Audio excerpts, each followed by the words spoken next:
Hi everyone.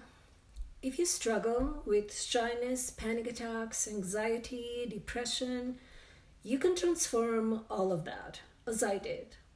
I struggled a lot until I became curious and I learned that the origins of my lack of self esteem and everything else that was holding me down were rooted in my childhood, which really surprised me because I had everything I needed growing up. All my physical needs were met. I thought actually that I had the best childhood. But I learned that nobody does. What seems mundane to a parent might be a trauma to a child, which then affects your life and eventually your health. And it's not just the caregivers, it's our teachers, the culture, religions, society, you could say. It's your childhood environment that shapes who you become as an adult. In my last video, I talked about how a child disassociates from a negative emotion when in distress. If nobody acknowledges the child, how they feel, if nobody guides the child to resolve the conflict, the event with the negative emotion is stored in the subconscious mind as a memory. And every time we're in similar situation later in life, we are subconsciously reliving that emotion.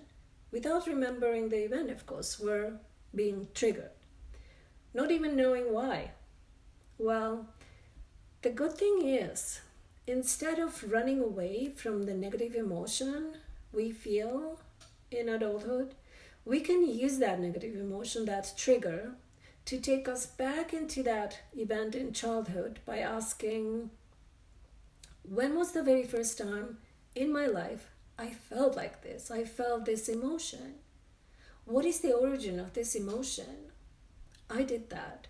And when a childhood memory came, I imagined my adult self back in time standing in front of my child self, talking to my child self, acknowledging how I felt in that moment back then. I told my child self, I hear you. I understand you. It's okay to feel how you feel. You have a good reason. You have a valid reason.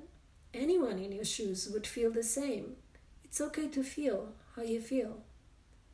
And every time I use this process when a negative memory popped in, I not only acknowledged my child self's emotion, I also imagined the situation, the past event, differently.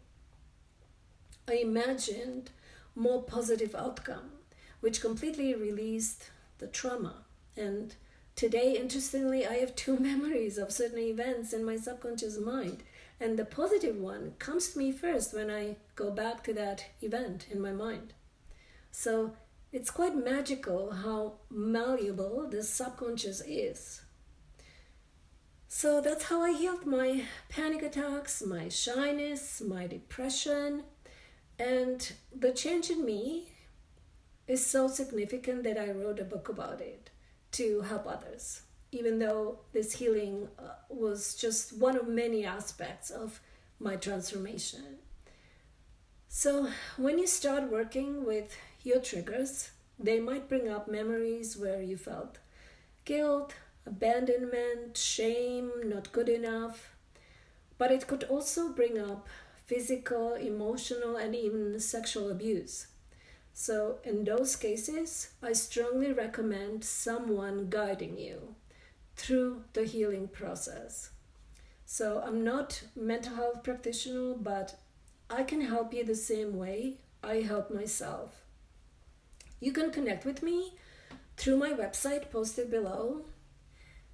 And I just also want to say, when I began healing myself by synchronicity, I learned more about this process from Teal Swan, who wrote a book later on called The Completion Process, which is really, really good. And it's all about this process. I strongly recommend it.